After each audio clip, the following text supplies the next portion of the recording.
वालेकुम। तो स्टूडेंट्स जो हमारा इस चैप्टर का लास्ट टॉपिक होने वाला है वो है ब्रेटन साइकिल।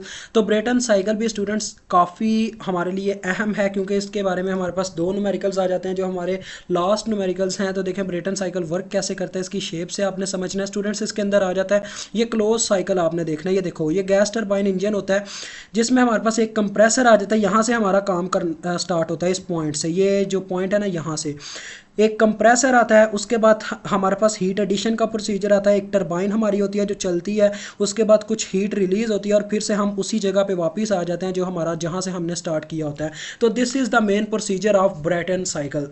तो चलो आओ, सबसे पहले स्टूडेंट क्या होता है जी, कंप्रेसर के अंदर कुछ वर्क डन होता है, मतलब कि कुछ हमारी एनर्जी जो है वो ज़ाया हो जाती है। क्योंकि स्टूडेंट्स जो कंप्रेसर है ना वो अपने इंजन का एक अंदरूनी सिस्टम है जिसने कुछ ना कुछ वर्क लेके क्या करना है, हमारी एनर्जी मतलब कि जो हम फ्यूल बर्न करवा के इसको चलाते हैं वो ज़ाया करवा देगा। ठीक है, उसके बाद कुछ हीट हम इन करवाते हैं, हीट सप्लाई करवाते हैं एट कॉन्स्टेंट प्रेशर पे। तो कॉन्स्टेंट प्रेशर मुझे कैसे पता चला, ये आपको नेक्स्ट यहाँ पे आके समझ आएगी। ये देखो वो कह रहा है कि 2 से 3 के अंदर आपके पास कॉन्स्टेंट प्रेशर पे हीट एडिशन होता है। ठीक है, आगे वो कहता है स्टूडेंट्स देखो तीसरे यानी कि यहाँ से आगे 3 से 4 के अंदर हमारी टरबाइन वर्क करना स्टार्ट करती है। मतलब कि यहाँ पे हमें वर्क मिलता है। जब हमारी टरबाइन रन होगी तो इसका मतलब एग्जैक्टली हमें वर्क ही मिलेगा ना। टरबाइन जब चलेगी तो हमारी मतलब कि कोई ना कोई एनर्जी प्रोड्यूस होगी। उसके बाद 4 से 1 के अंदर कुछ हीट रिलीज होती है एट कांस्टेंट प्रेशर पे ही, और हमारे पास क्या होता है जी, हमारा साइकिल उसी फॉर्म में वापस आ जाता है जिस फॉर्म से हमने साइकिल को चलाना स्टार्ट किया होता है। तो चलो आ जाओ आगे नेक्स्ट। तो ये सारा प्रोसीजर वही है जो मैंने आपके सामने एक्सप्लेन कर दिया जी। हम नेक्स्ट अभी इक्वेशंस पे ही बात करेंगे। देखो इसकी इफिशियंसी का फार्मूला है हमारे पास स्टूडेंट्स, जो हमने हीट एडिशन के प्रोसीजर में पढ़ा था, हमारे पास प्रीवियस में था 1 माइनस Q2/Q1। ये भी वही चीज़ है, बस आपको ना थोड़ा सा डिफरेंस करके दिखाया गया है। वैसे आपने ये दोनों फार्मूले याद रखने हैं। आपको याद है कि हमारे पास वहाँ पे था फार्मूला कि efficiency is equal to work done over heat supplied. ठीक है, ये फार्मूला था in the case of heat engine. तो यही वो फार्मूला, बस नेट वर्क आ गया यहाँ पे और नीचे हीट सप्लाइड आ गई है। ठीक है, उसके बाद यहाँ पे ये समझाना चाह रहा है कि एनर्जी का केस होता है, इसमें कंजर्वेशन ऑफ एनर्जी देखने को मिलती है। ये हीट ये एनर्जी सप्लाइड है, ये एनर्जी रिलीज्ड है। ठीक है, तो एनर्जी सप्लाइड में M2H2 प्लस Q इन आ जाता है, यानी कि वो एनर्जी प्लस वो हीट जो हम ऐड करवाते हैं अंदरून बैरूनी तौर पे, और उसके बाद ये हमारा वर्क है जो हमें एज अ टरबाइन के तौर पे मिलता है। उसके बाद आगे कंजर्वेशन ऑफ मैस आ जाता है। स्टूडेंट्स देखो जो हमारा मतलब कि टरबाइन वगैरह होगा उसके अंदर जो साइकिल चल रहा होगा उसमें मैस तो चेंज नहीं होगा, लिहाजा मैस सेम रहेगा। यही चीज़ वो यहाँ पे कह रहा है। देखो M2 is equal to M3 which is equal to M, वो ये कहना चाह रहा है। ठीक है, आगे वो कहता है कि जो हम हीट सप्लाई के तौर पे देते हैं ये Q1 है। ठीक है, वो Q इन जो हीट एडिशन होता है, जो हीट प्रोसेस जिसे हम प्रीवियस साइकिल्स में पढ़ते रहे हैं, ये Q1 है। वो कहता है कि वो बराबर है हमारे पास M into H3 minus H2। यही चीज़ मैंने आपको T3 माइनस T2 की फॉर्म में पढ़ाई थी, याद है?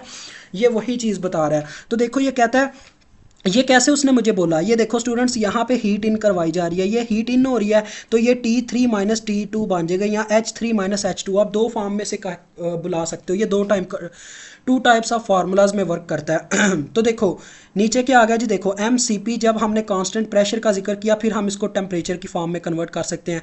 अगर हम कांस्टेंट प्रेशर या कांस्टेंट वॉल्यूम इसमें कोई मतलब ऐसी चीज़ का जिक्र ना करें तो हमें सिंपल इस फॉर्म में लिखना पड़ता है, हीट की फॉर्म में। ठीक है, जब हम इसको टेम्परेचर की फॉर्म में कन्वर्ट करना चाहते हैं तो हमें कांस्टेंट प्रेशर का जिक्र करना पड़ता है। तो लिहाजा कांस्टेंट प्रेशर का जिक्र हुआ और हमारे पास ये बन गया। और आपको पता है Q इन ओवर M हमारे पास स्मॉल Q इन के बराबर होता है, यानी किलो जूल पर किलोग्राम के, और लिहाजा ये हमारे पास फार्मूला आ गया। मेन आपका जो काम आने वाला फार्मूला वो यही है, ये जो नीचे लास्ट में आया। उसके बाद जी स्टूडेंट्स हमारे पास जो हीट रिलीज होती है यानी कि Q2 जिसे हम कहते हैं, उसका फार्मूला देखें हमारे पास क्या आता है, CP into T4 minus T1। ये कहानी पढ़ने की अब कोई ज़रूरत नहीं, आपको समझ आ गई है। अब ये देखो यहाँ पे ये बता रहा था ना कि यहाँ से हीट रिलीज हो रही है, तो मैंने आपको बताया था ये बराबर होता है T4 माइनस T1। यही हम प्रीवियस साइकिल्स के अंदर स्टडी करके आते रहे हैं। अगर अपनी प्रीवियस नॉलेज को तेज़ रखोगे तो आखिर में आके कहो कि आपका साइकिल इतना तेज़ हो जाएगा कि आप मोटर बाइक से आगे निकल जाओगे यार।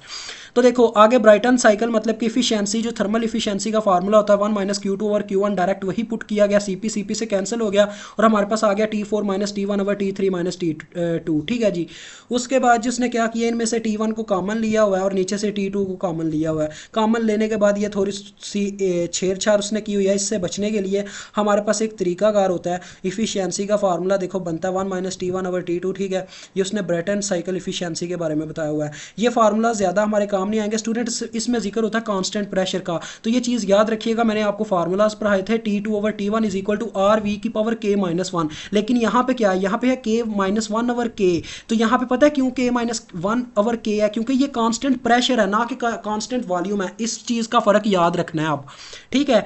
T2/T1 आपके पास बराबर होगा आर पी की पावर K-1/K, और इसी तरह से आपके पास T4/T3 कह सकते हो या T3/T4 कह सकते हो, बराबर होगा अपने पास आर पी की पावर K-1/K के, ठीक है। तो ये चीज़ मेरे अजीज़ बस इतनी सी कहानी है जो आपने समझनी थी। तो आगे ये लास्ट में आपने एक फार्मूला याद रखना है थर्मल इफिशिएंसी निकालने के लिए। ये बराबर होता है कि ये आपने स्टूडेंट स्टडी किया हुआ है, आप उसमें ऑटो साइकिल के अंदर आपको याद है ना, मैंने आपको पढ़ाया था 1-1/RV की पावर K-1। ये कांस्टेंट प्रेशर आ गया, बस उसी वजह से इसके बटे में K का इजाफा हो गया और ये RP से प्रेजेंट किया जा रहा है। बस यहाँ पे आपका ब्रेटन साइकिल कवर हो गया, और इंशाल्लाह नेक्स्ट वीडियो में, आने वाली वीडियो में हम प्रॉब्लम्स इसकी करेंगे और इसके सफाया कर देंगे, ठीक है जी। अभी आपसे इजाज़त चाहूँगा। अल्लाह हाफिज़, अस्सलाम वालेकुम।